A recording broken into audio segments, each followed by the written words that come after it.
Hi, I'm Bran, and I love Netflix Christmas movies. I'm Dan, and I despise Netflix Christmas movies. I'm Alonzo, and I have a cold, and this is the Deck the Hallmark podcast. Deck the Hallmark, it's his podcast. Brandon and friends host this podcast.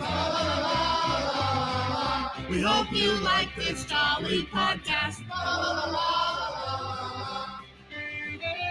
Boy. Happy Monday, everybody. I hope you had a wonderful weekend. I got to tell you, Alonzo, I haven't talked to you since the Deckies, but that surprise appearance by Alonzo was the highlight, the belle of the ball, per usual, Alonzo. look. I know you guys have much bigger fish to fry.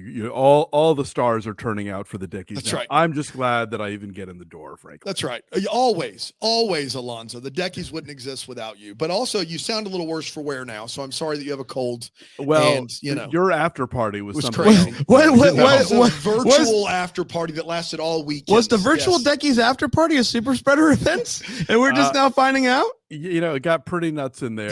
And I to be clear, I don't have COVID. I just have a plain old cold, but I haven't had a plain old cold in a couple of years. So I'm being a big baby about it. Just so good. Listen, Good. you deserve it. you earned that. That's right. I think so. I think so as well. Of course.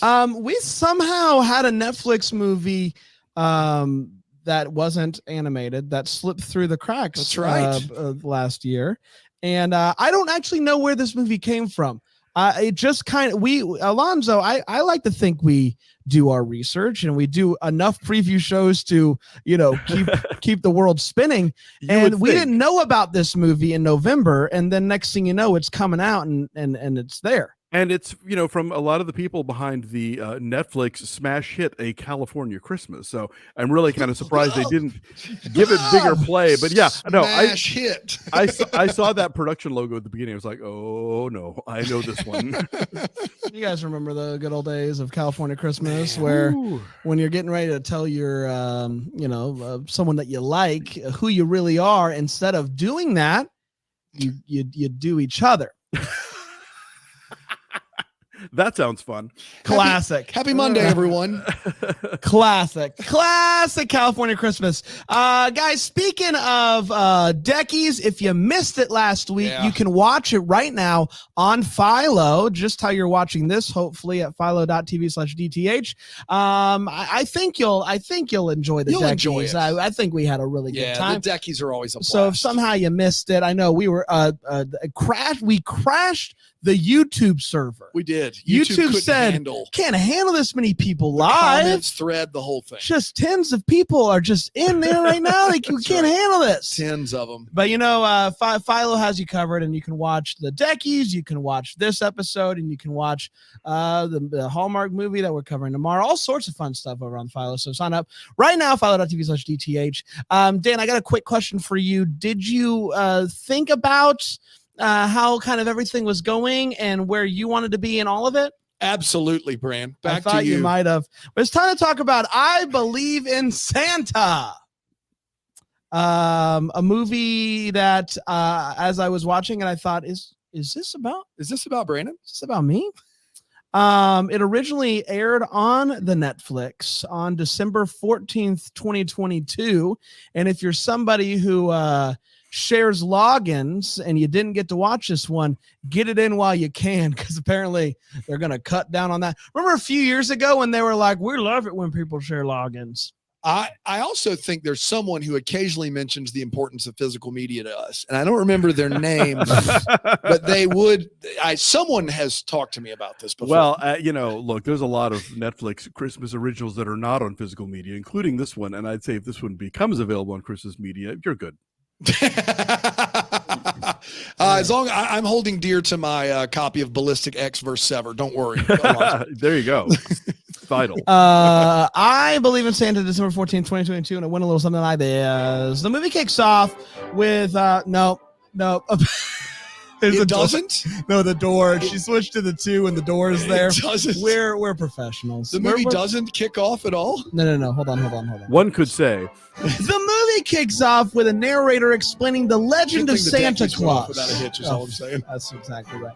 The Legends of Santa Claus, in that some people, and I don't know if you know this, some people believe in Santa, Kids, and some people don't. adults.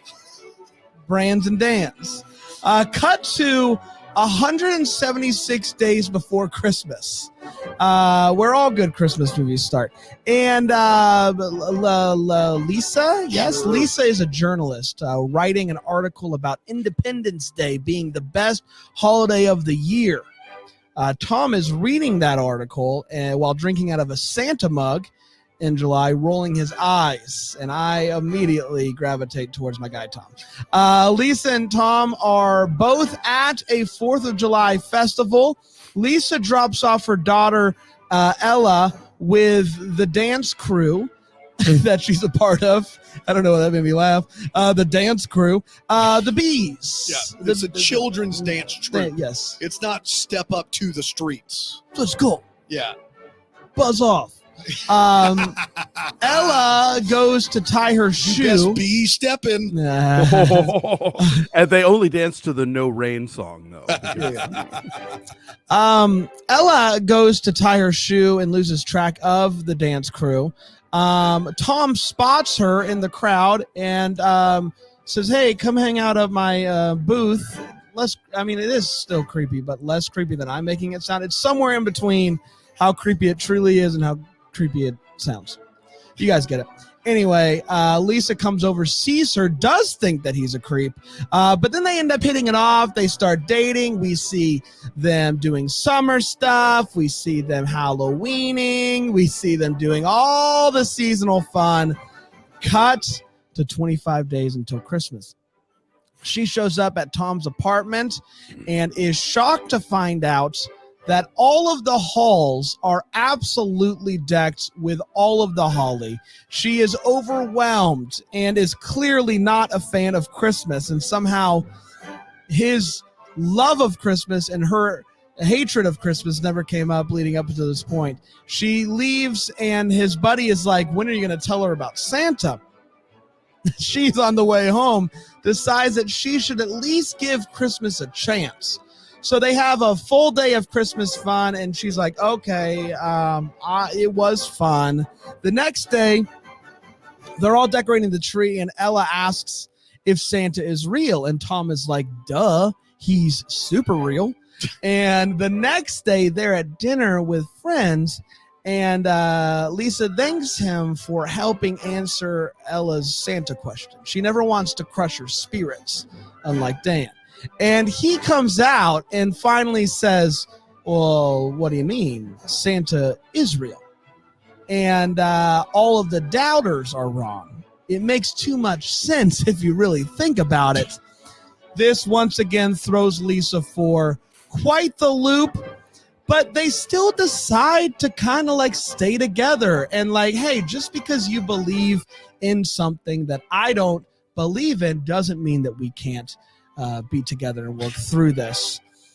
And that's all fine and dandy until ultimately it's not. Yeah. They hit a crossroads where basically she's like, "Hey, you have to stop talking to Ella about Santa. You got to stop doing it." And he's like, "Well, I don't know." So they do this thing and they kind of end up, you know what, we're going to break out.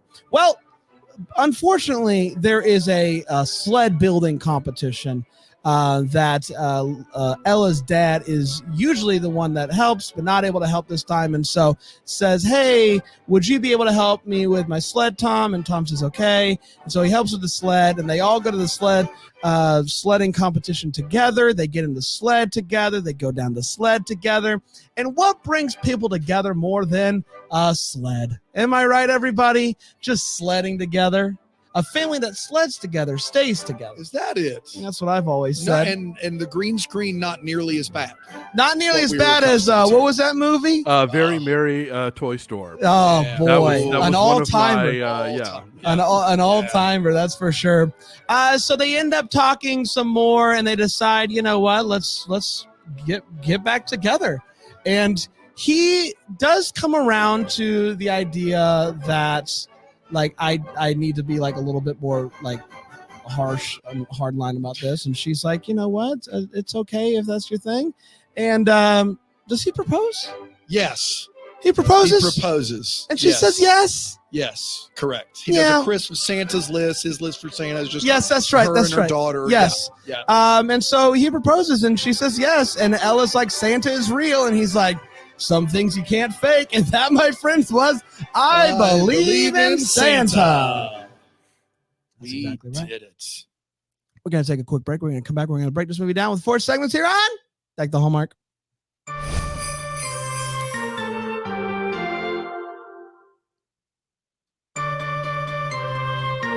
We're back. Hello, everybody. We're talking about I Believe in Santa, a movie that premiered in December on the Netflix. Let's talk about it. Let's start with a hot take, and I will start with you, Alonzo. What did you think of I Believe in Santa?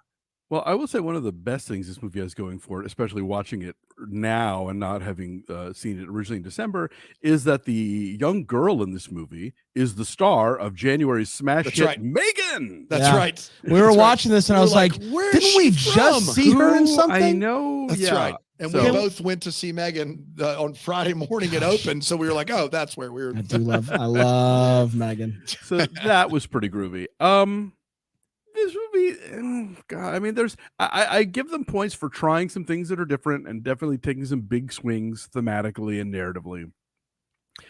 But it's so cheap, and it's so like, we talked about this in the year-end episode where we talked about, my grown-up Christmas list and how very often real-life couples don't generate a lot of chemistry when they act against each other as romantic leads. And that's what we're dealing with here. The leads are married in real life, and they kind of have Joey Tribbiani syndrome in this, where, the more into each other in real life they are, the less it translates on stage or screen. So that kind of got in the way for me. Yeah, I'm not mad at this movie, but it's nothing too special. I do feel like I'm gonna be a lot higher on this movie than other people are. No. I want to hear what Brand's wife has to say about this movie, frankly. Yeah, she's probably like, all of this tracks. I mean, I see myself and Tom a bit. I thought that was real neat and real nice. I liked this movie. I thought it was really, really fun. I really liked.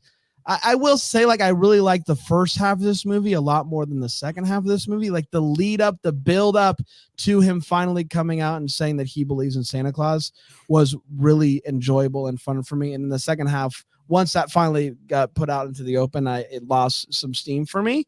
But I had fun, and I don't know. I thought the two leads had chemistry. Personally, I enjoyed him. I mean, he's his character is so like Buddy the Elf, that it's like a weird thing to have chemistry with Buddy the Elf, but I didn't dislike the two of them together, and I Believe in Santa. Dan? Yeah, so this movie has a great premise to it. It's a premise that lends itself to like an absurdist comedy. Like we're just wacky new funny jokes everywhere, and instead they make it like a serious movie somehow. Like the last half of this movie is almost nary a chuckle to be found in it. Like the idea of a grown man still believing in Santa and hiding that from his significant other until the time is right is a great idea for a movie. And this thing just gets boring. Like it becomes a really serious movie about what it's like to love someone even though you differ.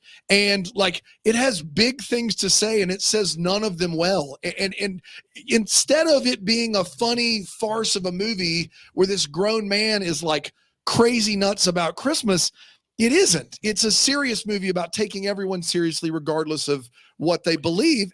And great, treat people well. I love it. This movie was not good and not a great venue for that message. It just missed opportunity, in my opinion. Well, I want to piggyback on that real quick, because I think one of the things that is an interesting idea here, because so many movies that are about believing or not believing in Santa Claus, I think are very kind of stealthy, sort of like ads for religion, basically. Yes. And the idea that the whole point of faith is that you don't see it and you can't prove it, but you believe it anyway, and which always makes me a little uncomfortable. And this movie dares to make the subtext text. That's right. So I admire that on paper as a theory, as an idea for making a movie. But this is not that kind of movie. Like it starts out as such a fluffy kind of romantic thing with this goofy guy who's way into Christmas. You're right. It can't sustain the fairly serious ideas that it wants to address, but I give them some points for at least trying to address them. That's fair. My thing is this is, you know, that scene in the Santa Claus where Charlie and Neil are talking, and Charlie basically has an answer, like a 9-year-old answer to every question that Neil has, or 6 or whatever, where he's like, you know, not a lot of people don't believe in Santa, or have you ever seen $1 Million? That's right. Yeah. Seeing isn't believing, believing seeing. Like that scene is fun because Neil is a psychiatrist and Charlie's an 8-year-old, and it's fun because of that. But imagine a whole movie of that, like where they make it the thing where this guy is like, nah, you guys, it's almost like he's a conspiracy theorist. It's like too many adults have bought into the fact that Santa's fake. It must be true. And like, it just, like, I can't believe that's the route they went with it. And Judge Reinhold isn't in this movie. That's right. And Judge Reinhold makes everything better. But you would, like, if they did a better movie that maybe we shouldn't give away the plot to is someone like you who knows your Christmas, like how much you love Christmas could get in the way of a relationship, and finding a time, because if you're not going to go full bore with the Santa nonsense and have it be like crazy madcap, you know, screwball comedy, then why do it at all? In my opinion, I just like that. It was frustrating because or shape it as a real drama with real characters. That's right. But it takes over half an hour in a 90-minute movie for him to come clean about his belief in Santa. And I feel like the buildup, Brand, to your point, is accurate. It just, as soon as he lets that cat out of the bag, it becomes a drama. It doesn't become a funny, like, are you kidding me with this guy? And so that was unfortunate to me. Let's talk about feels. Let's share if we had any Santa feels, Christmas feels, or just feels in general. Alonzo? You know, we touched on a couple of these. Then they're less feels as much as I sort of like respect this movie trying to do something different. The idea of equating faith in Santa with faith in you know, a one religion or other, I thought was again an interesting idea, maybe not so well executed. The green screen on the sled race way better than the green screen on the sled race in A Very Merry Toy Story. Seriously, go look for that one on YouTube. It will blow your mind. Oh, it's a classic. And I kind of admire this movie's moxie in that it starts in the summer. Mm-hmm. And, you know, like we get to real snow, but before that we have like a summer festival, and there's like a quick autumn montage. And the idea there's that moment where like he leans down in summer to like pick her up off the ground. And then when she gets up, she's wearing like a buffalo plaid, you know, flannel shirt or whatever. Like, okay. I like it when a movie of limited means like uses some creativity to kind of like paint themselves out of a corner and sort of like show you a thing that they need to show you without having to do anything super complicated. So, you know, little bits like that, I kind of appreciated. They were going for something different here. Yeah, I loved his apartment in that it was a lot, but also like believable. Like not an art directed a lot, like just a human being a lot. Yeah, the fact that you think that's functional is all I need to know. No. I don't know. Like sometimes we watch Hallmark movies and we point out the fact that like having Christmas trees in the middle of a gym that doesn't make any sense. Or people say, I haven't even started decorating yet, and it's already like festooned. Right. Like his apartment. If I was a single guy living in an apartment, is how I would have my apartment set up.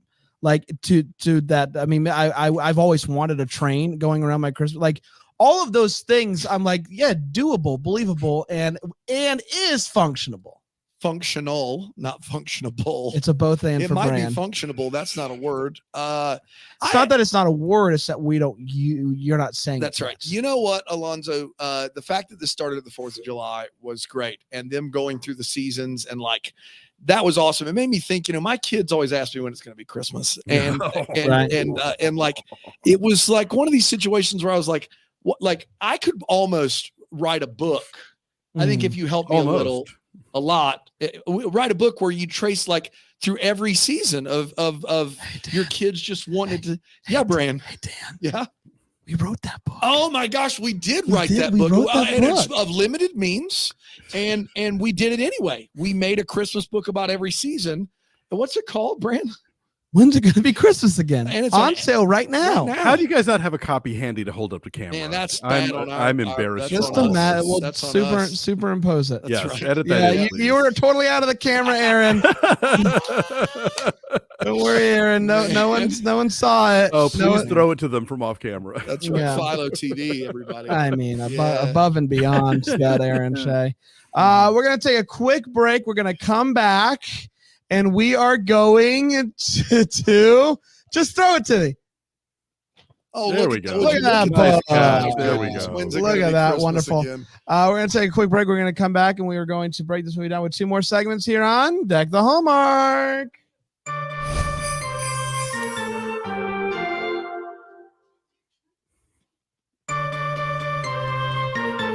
We're back, everybody. We're talking about I Believe in Santa. It is time for the Way What. It's the part of the show we talk about what in this movie made us go, Wait, what? And I'll start with you, Alonzo. Well, one of the biggies you touched upon in the synopsis, which is that we get to December 1st before she realizes that he's, cuckoo for Christmas puffs, and he doesn't, and he learns that she is, not about it at all. The movie opens with her writing that article about how Independence Day is great and Christmas can go kick rocks, and he reads it, but somehow never puts together like her name Yeah. with that piece. After they start dating, he never like Googles her to read her articles and realize she wrote that article. Like it just, I was waiting for them to have the scene where they're like, "Oh my gosh, you're the writer of that terrible," and it never happened. It never happened. The movie just completely forgets about it, and yeah, like I probably associate with that character, maybe not as much as Brand does, but more than I should.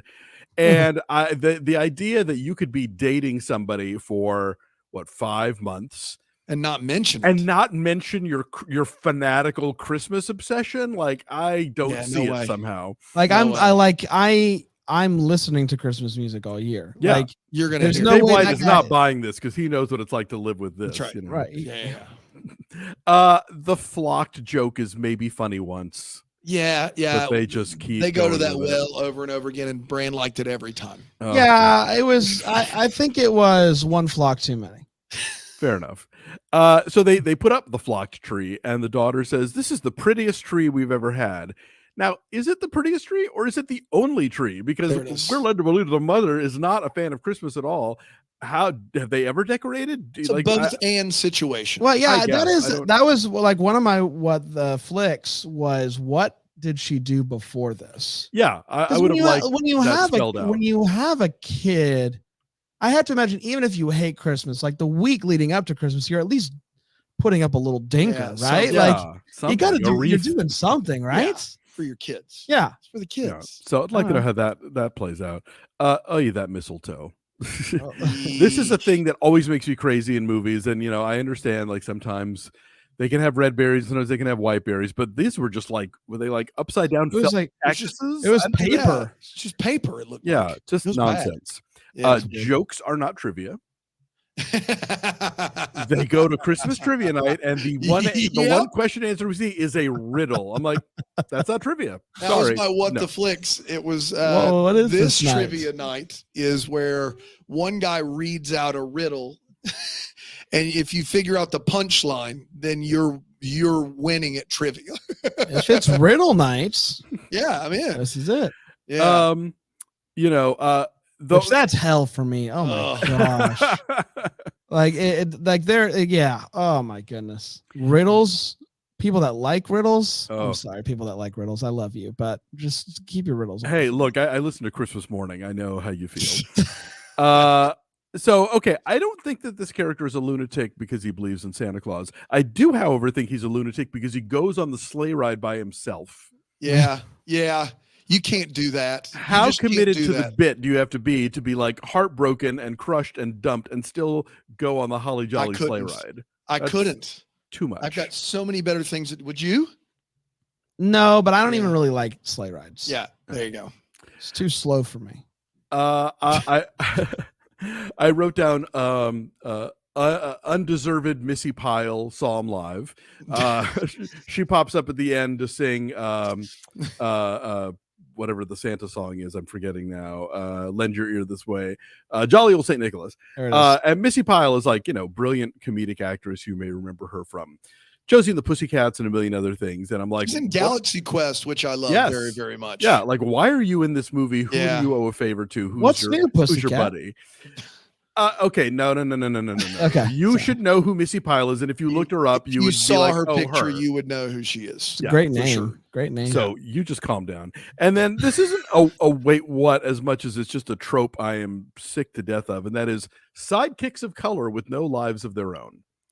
Yeah. We get 2 of them in this movie. Yeah, that's tough. Each lead comes equipped with their own, and I'm like, y'all, like between the like the Muslim gay guy and the supportive black office friend, I'm That's like, right. are we really still doing this? Yeah. Apparently we are. They checked all the boxes. Yeah, So- they did. It was like they had a grocery list yes, and they were going to make sure they got yes. everything. Can we make him Muslim and gay? He even- Can we do that? Like they want to make like at the beginning, the first scene with him and Steve Buscemi's character, he's like, "Ladies for you and guys for me." Like he's saying, Yeah, just so in He case we says missed it in the back just row. to make sure if it's not writ large that I know I've talked about Clusterfunk Christmas before, and it's it's got a lot of really funny stuff in it, but it's too long for its own good. But there's a really great scene where she goes to this booth.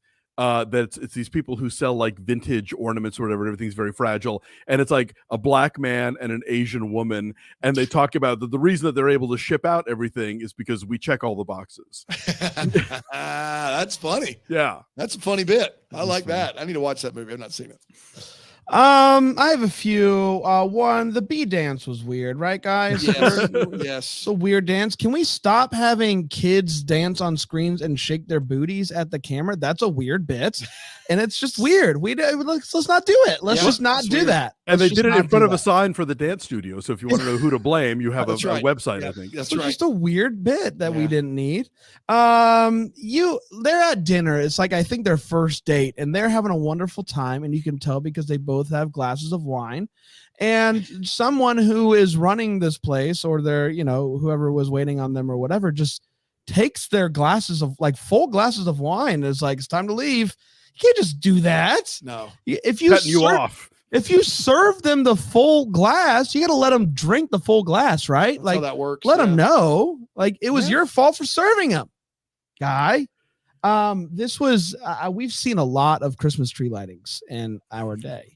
This was I think the first that I can recall where there was like not even a countdown. No. It was Flick that hit bad it, boy on. John. There were like 4 strings of lights on Yeah. that tree. It was nothing. That was and to put that on your Christmas calendar, and that's all that happens. What a disappointment. Yeah. I They hate to blew see all that. their money on the acapella group. What a group, though. Am I right? I mean, come Ooh, on. fantastic. I know people who are nuts about Christmas. I have a dear friend who is in fact bonkers noo for Christmas. Who's that? I'll tell you later. I feel like we would be He- friends. here you would. Here is Should what I be jealous? Here's what I don't know. You should. Here's what I don't know. Is anyone who's crazy for Christmas that waits until December 1st to decorate. It does not happen. No one is like just straight-laced lawyer for 11 months. And on December 1st, it's like, all right, time to get that Christmas party started. And ends it on the 25th, mind you. Those two things are not, they're mutually exclusive. If you love Christmas, you're trying to extend it till before Thanksgiving, and Lord knows you're extending it till the end of Epiphany or whatever. Like that. I hear that from you two jokers all the time. You can't have both of those things. You can have normal like Christmas, like me, or you can have crazy for Christmas, extended in every measure. No one starts December 1st. No one crazy about Christmas, right? Am I wrong there? Unless you're really fixated on advent calendars. No, I don't think so. Yeah, I just don't get it. I don't understand that. I do love at this carnival, there are like 4 carnival games, like shoot the water, race, shoot the basketball, ring toss. There's a thing that's just like bubbles and stuff everywhere. There's popcorn, and all of these things have there's one legal booth there. So it's not like there's a bunch of companies with booths. It's like popcorn, funnel cakes, bubbles, ring toss, law offices. Like that is what we have set up here just to intro this movie. And I didn't quite understand that. When they pick out the tree, the crop of trees present in this, what I imagine was a summer film, are not good. They're actively bad. And he's trying to do this bit with the daughter where he's like, all right, we need an inspector, if you think this is the perfect tree, to walk around and make sure there's no dead spots. The tree is half brown. Like it's half brown. Like the tree is a dead spot. It is not, you can't, don't do that. Walk around and look for a non-dead spot, please. Yeah, that's right. And then at one point in December, he gets so excited about spending the day decorating with her. And he says to his friend that he's never called in sick in his life. Yeah. He's never called in sick. That is impressive, especially for someone that does something every day during December for Christmas. To have never called in sick at a law office that I'm pretty sure he owns, who is he calling to begin with? I just Janice. Yeah, Well, Janice. and the guy even says, like, well, you need to call your assistant. And the dude is his assistant. And That's right. somehow neither of them seem to remember that in that moment. Yeah, that's tough. That's all I got. It's time for What the Flicks. This is where we wonder what could have been. Maybe having give some clarity to questions we still have. Alonzo, what are you still wondering about? I worry about the impending adolescence of the daughter and how it's going to play out when she decides, whatever her stepdad says to the contrary, that maybe there isn't That's a right. Santa Claus. And is it going to culminate with her running away and becoming a heroin addict? I don't Yeah. know. Maybe I'm cocoa mug half empty on this one, but I think there's a fight ahead between those two. Pretty sure your cocoa mug all the way empty if it ends with a heroin addict. I will say, you remember those DirecTV commercials where you end up dead in a ditch? You know, it's like, don't like be without DirecTV. If you have the one adult in your life that insists Santa is real, I think it's a dead in the ditch situation. I think that's as an adult where you end up. Yeah. That's brutal. Yeah. I have two. I don't know what law he practices, and I'm dying to know because it doesn't seem as if he practices any law, aside from free legal advice at the old 4th of July festival. The rest of the movie we see nary a law to be legal. My last one though is he gives a couple of like hard and fast rules on Santa. Yeah. One of which is that once you turn 10, you no longer get presents, even if you believe. That's right. Yeah. And I couldn't figure out why that would be a rule. Like, why is that a rule? If you make it to 10 and you still believe in Santa Claus, you should absolutely be getting a gift from him, right? Well, Like you're one of the hard and fast for boys. him, this is how Santa gets it done. Is anyone that's double digits in ages has aged out. So that cancels out a lot of people. And then most people also say, well, a lot of people don't celebrate. Yeah, but they Christmas. age out not because they're 10, but because they stop believing in Santa Claus. No. He says anyone. I understand I know, that, but but he's trying to make rational sense of it. And so his rational argument is Santa only has to cover believers 9 and under. Yeah. That's it. He doesn't have to cover anyone else. Right? Yeah. You're right. The whole issue of practicing Christians doesn't even come up. Yeah. No. I just am like, hey, if you are 25 and still believing in Santa should bring you a gift, and that can be, hey. I would say, even though most Christians are the big problem here, that it would be more likely if I was like an atheist parent to give Santa a go. Because if I believe in God, then Santa is like God. It's almost, you know what I mean? Like I'm like basically saying we're all here, God's up here, but Santa's somewhere in between. Well, he's part of the Whereas- Trinity, right? Yeah, but with Father, Son, and Holy Santa, and with atheists, it's like, yeah, sure, there's Santa. Like, Why that's not? fine. Let's go for it. That would make more sense to me. But the under 10 thing it seemed arbitrary. Very random It rule. seems arbitrary for sure. Mine was the trivia night that wasn't trivia that Alonzo alluded to earlier, and that was really the only one I had. So I don't have anything else. We did it, everybody. Congratulations. What a wonderful time that was. I gotta tell you, what a wonderful time. I didn't see it coming. I didn't see this movie coming, but it was not a wonderful time. This was a wonderful time. Yeah. Anytime I get to hang with you two, wonderful. That's right. Up next, we're going to VH1. Yeah, we are. Videos. Pop-up video. Hot one. What's VH1 stand? Video Hits One, I believe, was the original Okay. acronym. Video with- hot ones. Video hot ones. With All I Didn't Want for Christmas. Nice. Okay. All right. All right. All right. I think it might be a fun one. We'll find out. We will be there next Monday to cover it, and we will be back tomorrow for more fun. Little Glacier National Park tomorrow. Yeah. Pretty excited Ooh, about that. boy. Yeah. Ooh, Is it a big Ashley- Johnson? Ashley, it is a big Johnson. It's Ashley Newbro. Newberg. It's not Ashley Newberg. It's actually Newbro. We interviewed her last Friday. Still on the fence. Okay. It's not. Until then, maybe it's first to wish you a Merry Christmas.